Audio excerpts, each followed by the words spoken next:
Shepard, what can I do for you? What's your story, Rex? There's no story. Go ask the Quarian if you want stories. You Krogans live for centuries. Don't tell me you haven't had a few interesting adventures.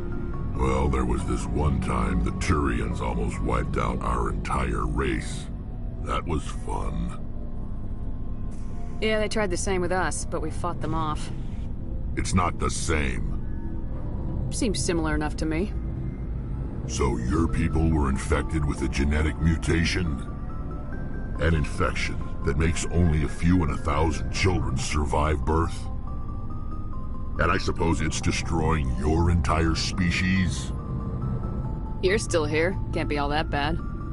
I don't expect you to understand, but don't compare humanity's fate with the Krogan. I was just making conversation. I wasn't trying to upset you. Your ignorance doesn't upset me, Shepard. As for the Krogan, I gave up on them long ago. The genophage infected us, but it's not what's killing us. Are your people really dying? We're sure not getting any stronger. We're too spread out. None of us are interested in staying in our own system. Lots of species have left their homes and prospered. But they go to colonize new worlds. We're not settlers. We're warriors. We want to fight. So we leave. Hire ourselves out. And most of us never go back. What can you tell me about the genophage? Ask the Solarians if you want details. They made it. All I know, it makes breeding nearly impossible. Thousands die in stillbirth, and most never get that far. Every Krogan is infected, every one. And no one's rushing to find a cure. Why don't the Krogan try to find a cure? When was the last time you saw a Krogan scientist? You ask a Krogan, would he rather find a cure for the genophage or fight for credits? He'll choose fighting every time. It's just who we are, Shepard. I can't change that. Nobody can. So long, Rex. Shepard. Commander? Do you have a few minutes to talk? One-on-one? I'm sorry, Commander. I wouldn't mind talking more later, though. What's your opinion of Not the sure last... I'd buy Dr. Tassoni's story about her and her mom not talking. They're family, right? I'm not sure I believe it either. Too bad those ruins got destroyed. I mean, they lasted that... Not sure I'd buy Dr. Tassoni's story about her and her mom. Too bad those ruins got destroyed.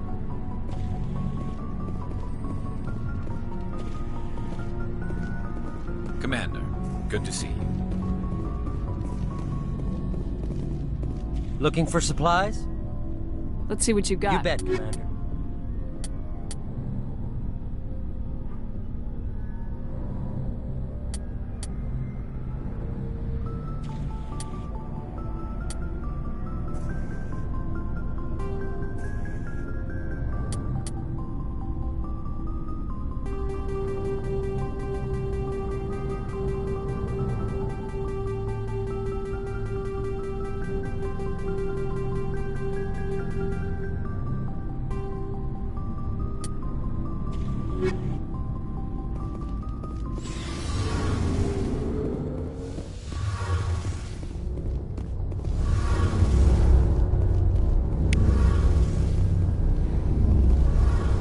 Commander, you know that Quarian, Tally?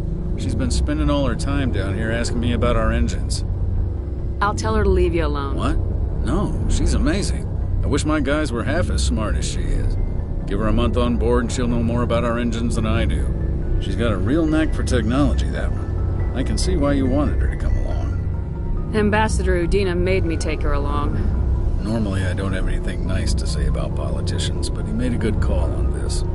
However, I'm guessing that's not why you came down here. Fill me in on the IES stealth system. How does it work exactly? You can't hide a ship out in space. They emit too much heat and radiation, too easy for sensors to pick them up, unless you find a way to capture those emissions.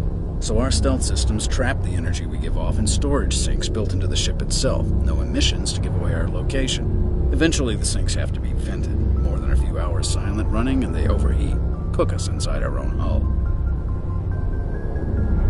There's no way for anyone to detect us? A visual scan can still pick us up. Anyone looking out a window can see us plain as day. But you have to be pretty close to get an actual visual out in space. Most vessels rely on scanners. As long as the stealth systems are engaged, they can't see us. Not unless we accelerate to FTL speeds. Why doesn't it work with faster-than-light travel? Cranking up to FTL blue shifts our emissions, pushes them into frequencies too high to capture in the sinks. As soon as we make the jump, it's like setting off a flare. Sensors can pick up our location whenever we enter or exit FTL flight, but for short-range missions, our stealth systems are amazing, and we've got the only one. Where else have you served, Adams? If you name a class of Alliance ship, I've probably served on it. Everything from dreadnoughts and carriers right down to frigates like the Normandy. My last assignment was on the Tokyo, only a cruiser, but she was a good ship. Couldn't hold a candle to the Normandy, though.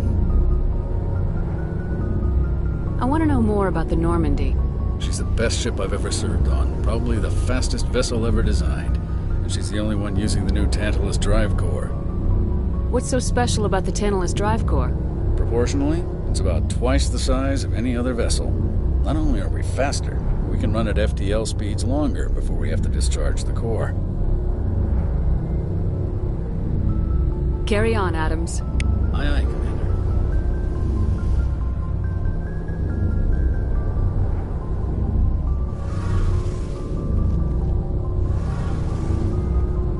Your ship's amazing, Shepard. I've never seen a drive core like this before.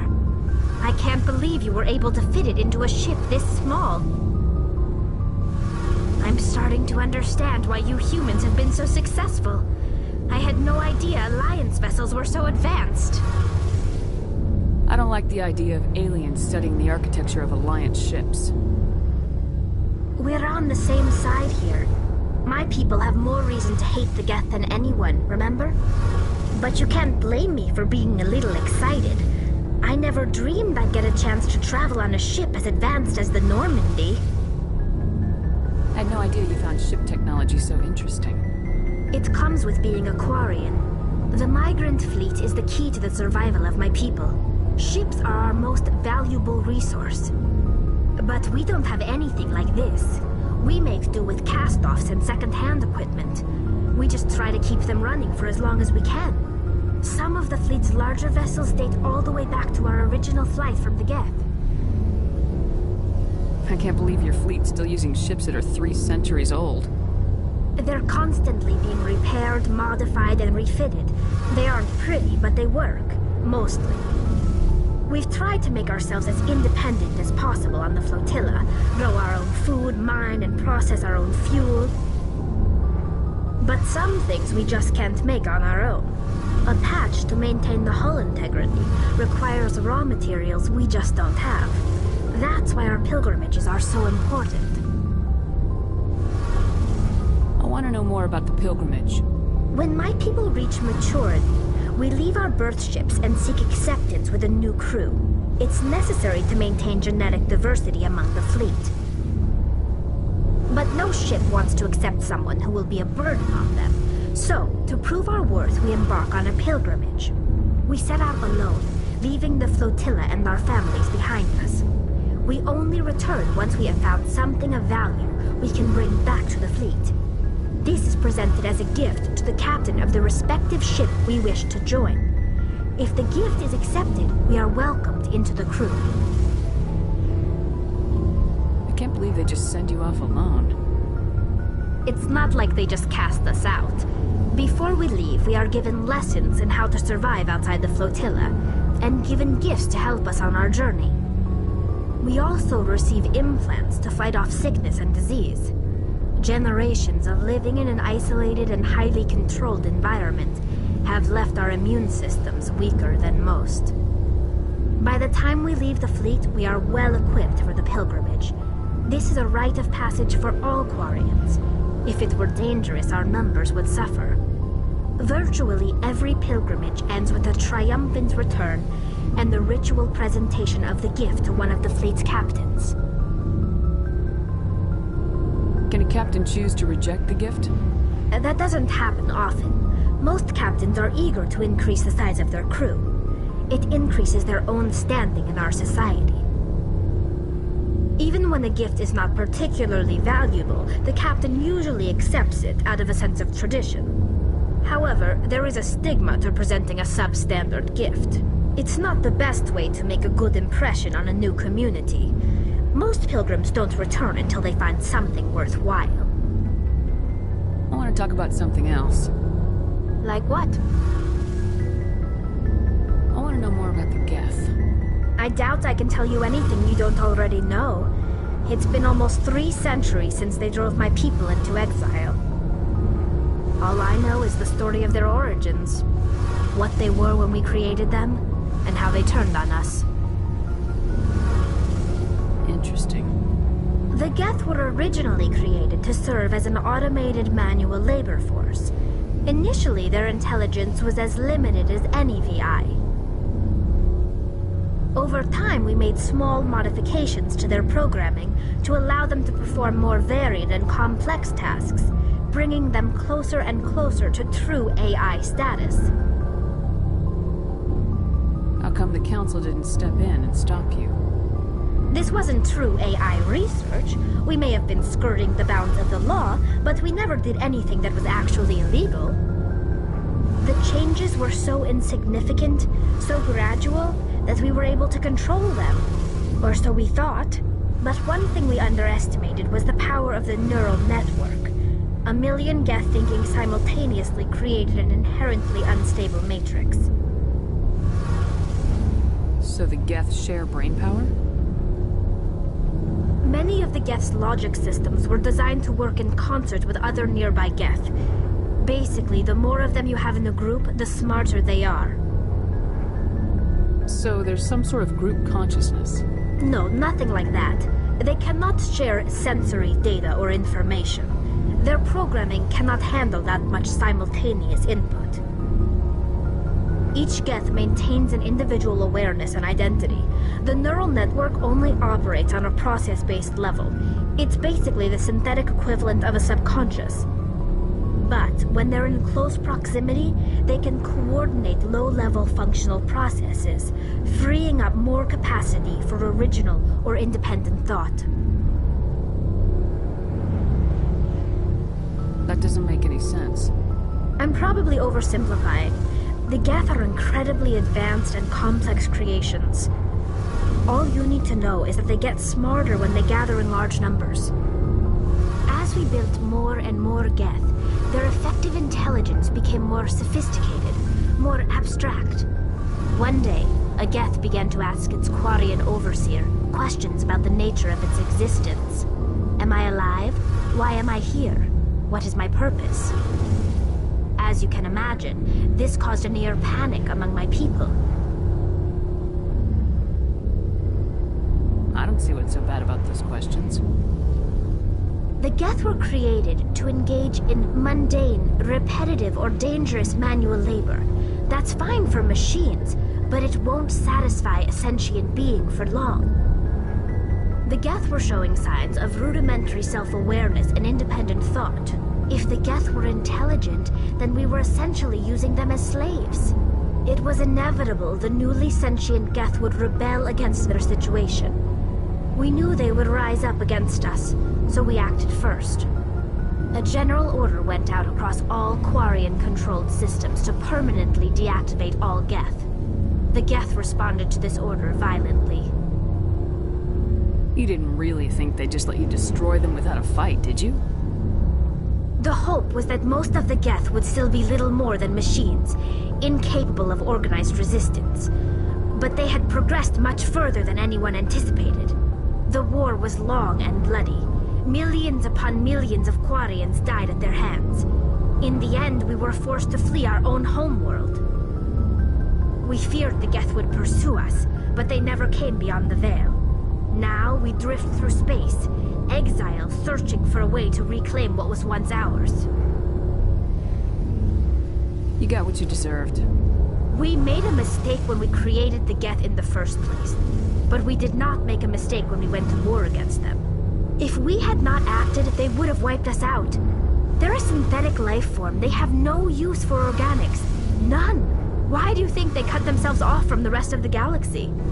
Why do you think they've killed every organic being who's ever tried to contact them? You didn't give them a real good first impression. You really think things would be any different if we waited for them to act first? The Geth are not innocent victims in all this. They're the enemy. They want to destroy us. Not just the Quarians. All organic life. That's why they've joined up with Saren. And that's why we have to stop him. Tell me about your people. Our lives aren't easy. Resources are scarce, and we are constantly on the move. Everything we do must in some way contribute to the continuation of the migrant fleet. There are 17 million Quarians in the flotilla, and each of us relies on the others for survival. The bonds among my people are strong.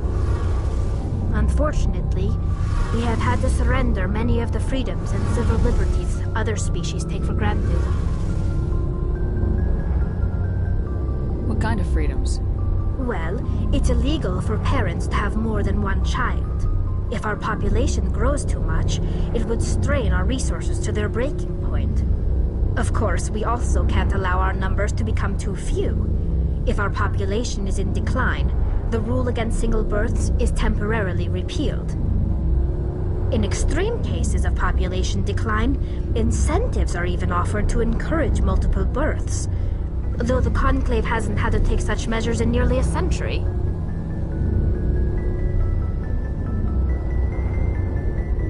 That's your government. The Conclave is our civilian branch of government. Each ship can elect a representative to serve on the Conclave and make decisions that affect the fleet as a whole. On matters that affect an individual ship, however, the captain has the final say. It's a tradition that dates back to the early days, when the fleet was governed by martial law. Fortunately, most captains nowadays are smart enough to have an elected council from their crew to give them advice and guidance. So the ultimate power rests with elected officials? In practice, the Conclave and the respective council for each ship tend to set the rules that govern our daily lives. But in theory, we are still under military jurisdiction. The 5 top-ranking military officials in the fleet serve on the Admiralty Board. These 5 have the power to overrule any decision by the Conclave in case of emergency. To do so requires unanimous agreement among the Admiralty, and they can only do this once. After that, the entire board must resign their posts. It's a safeguard that served us well. In nearly 3 centuries, the Admiralty Board has only overruled the Conclave 4 times. Tell me about your people. Our life... Unfortunately, we have had to surrender. I want to talk like about... what? See you later.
Commander, I'm picking up a signal from the planet's surface.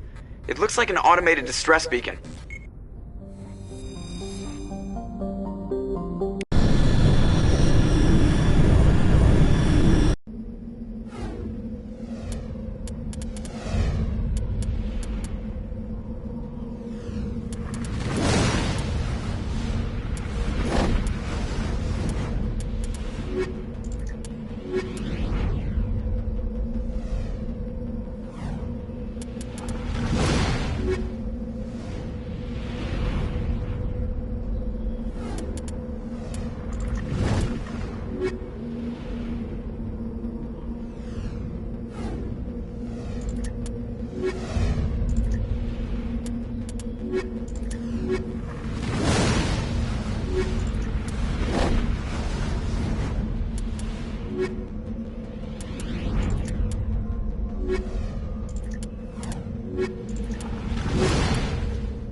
Alliance soldiers. It appears they were lured here by the distress beacon. Looks like these men were under Admiral Kahoko's command. He'd want to know what happened here.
Over there.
Approach control, this is the SSV Normandy, requesting a vector and a berth. Normandy, your arrival was not scheduled. Our defense grid is armed and tracking you. State your business. Citadel business. We got a Council Spectre aboard. Landing access granted, Normandy. Be advised, we will be confirming identification on arrival. If confirmation cannot be established, your vessel will be impounded. What a fun bunch. I think I'll take my next leave here.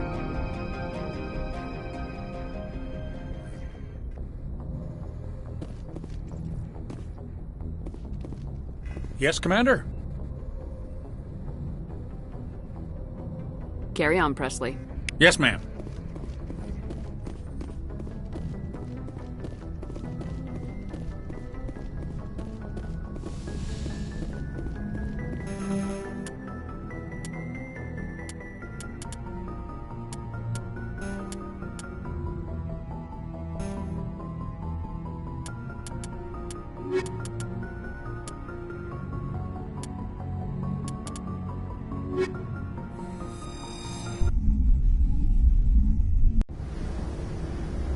Equalizing interior pressure with exterior atmosphere. Logged. The commanding officer is ashore. Exo Presley has the deck.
That's far enough.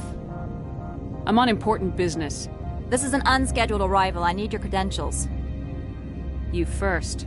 We're the law here. Show some respect. I'm Captain Maiko Matsuo, Ilanis Risk Control Services. All you need to know is I have more credentials than you. They plan to be trouble, ma'am. I can't let you enter the port area without confirmation of your identity. Sergeant Sterling, secure their weapons.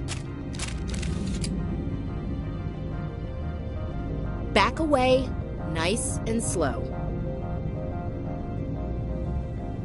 Nobody takes my weapon. Charge and lock! We're authorized to use lethal force. You have to the count of 3 to surrender your weapons. 1, 2, 3. Captain Matsuo, stand down!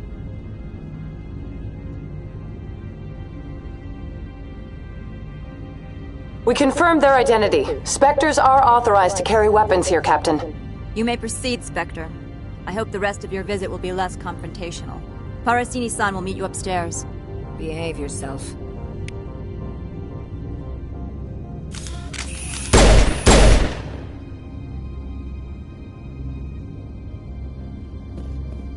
Get out of here.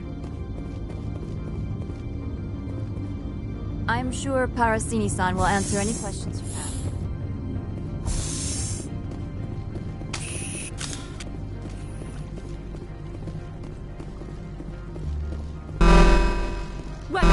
I am Gianna Parasini, assistant to Administrator Ananias. We apologize for the incident in the docking bay. Someone piss in your security chief's coffee today? She takes her job seriously. She is a valuable asset to the company. One of my duties is orientation of new arrivals. Do you have any questions? Pretty heavy security for such a small port.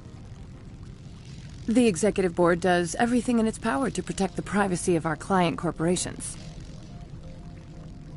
Is this privacy intended to hide illegal research? This planet is beyond the jurisdiction of the Citadel. The law is what the Executive Board says it is. Do you know how valuable this planet is? How many advances in genetics and artificial intelligence got their start here? Pretty heavy security for such a small port. The Executive Board does everything in its power to protect the privacy of our client corporations.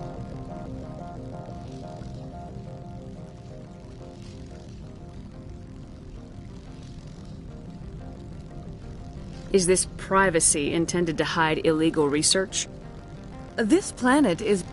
Do you know how valuable this planet is? How many advances... Has anyone unusual passed through here recently? Unusual?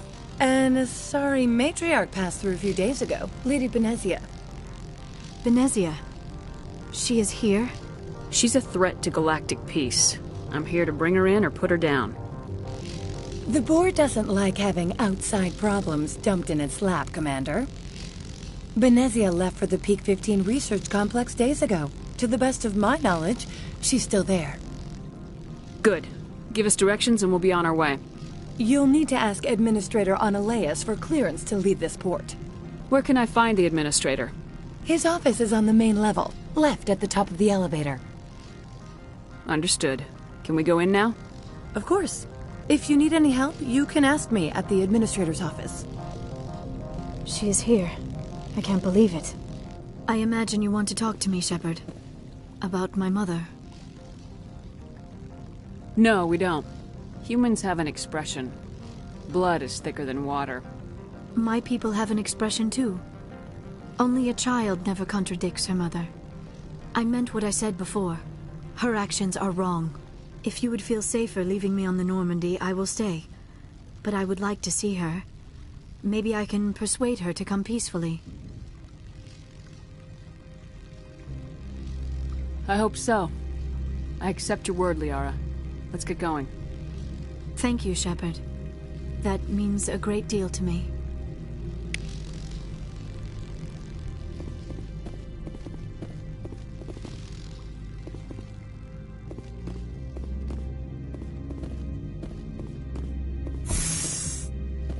Well, just like winter back home.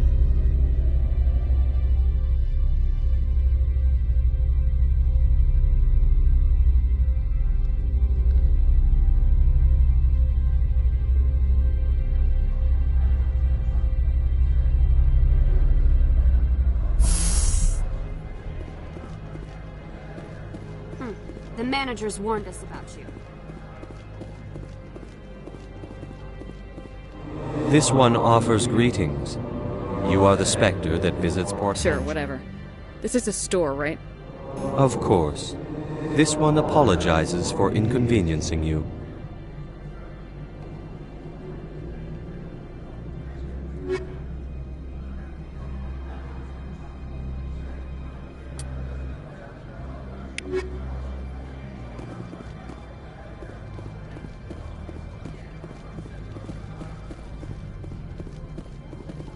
They say there hasn't been an accident on Peak 15, but everyone knows.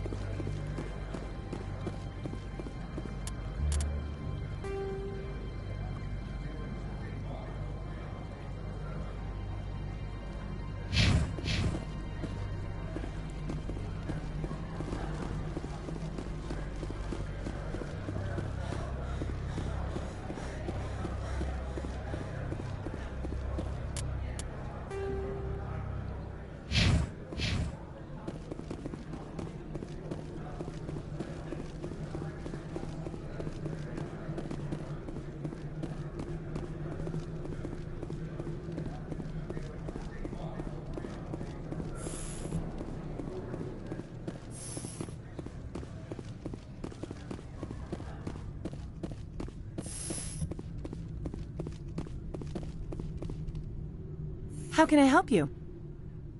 I'd like to speak to Analeas. One moment, please. Mr. Analeas? Yes, what? Commander Shepard is asking to see you, sir. Right, fine, come in.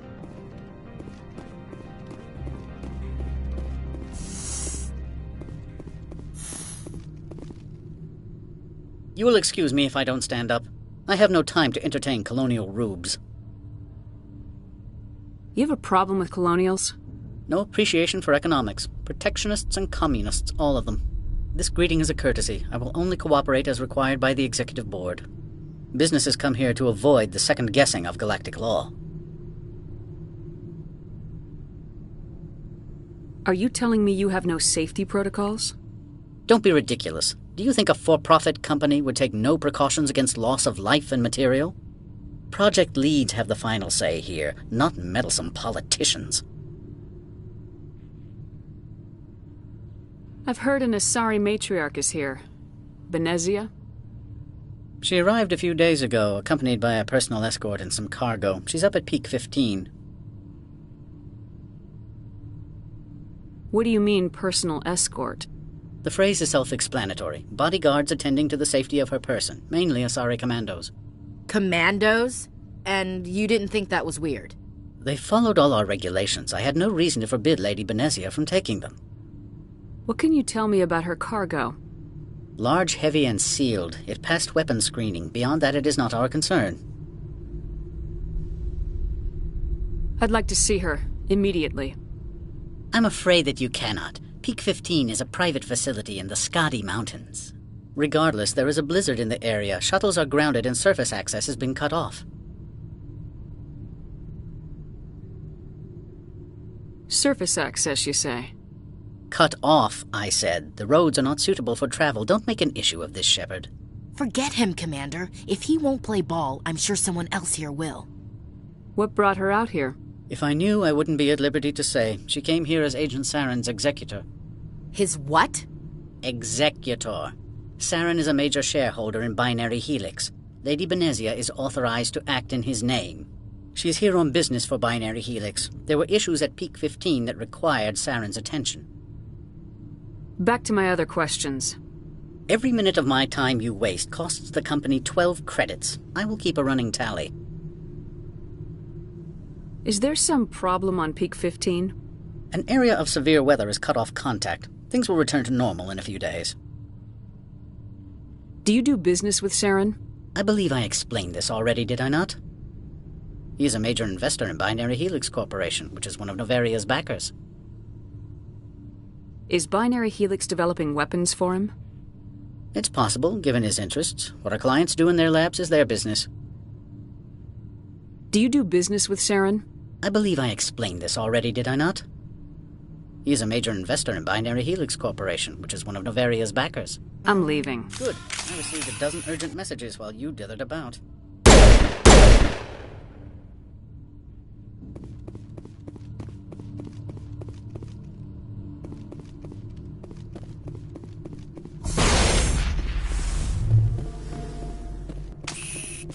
Mr. Analeas isn't the only one with a pass to leave Hanshan. You've never worked in the corporate world, have you, Commander? You can't bludgeon through bureaucracy. I can bludgeon pretty hard. Talk to Lorik Keen. You should be able to find him at the hotel bar. Can't say more. Not within earshot of Mr. Analeas.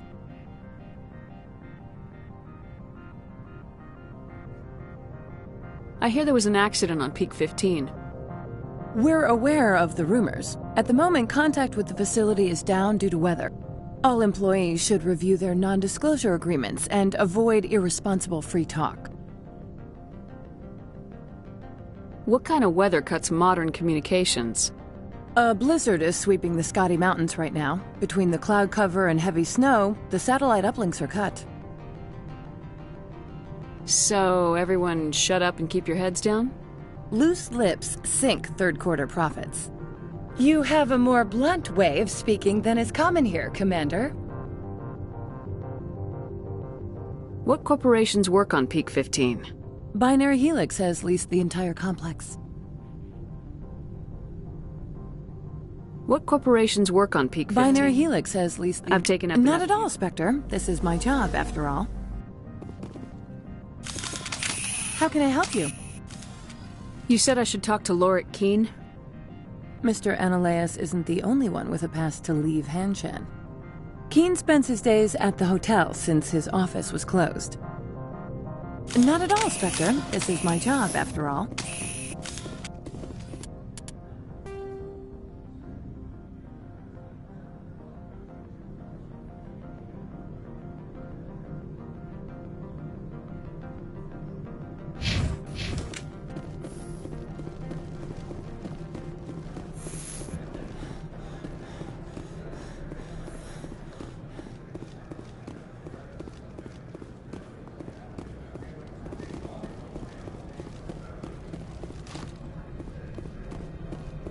I'm on duty, Spectre. I shouldn't be talking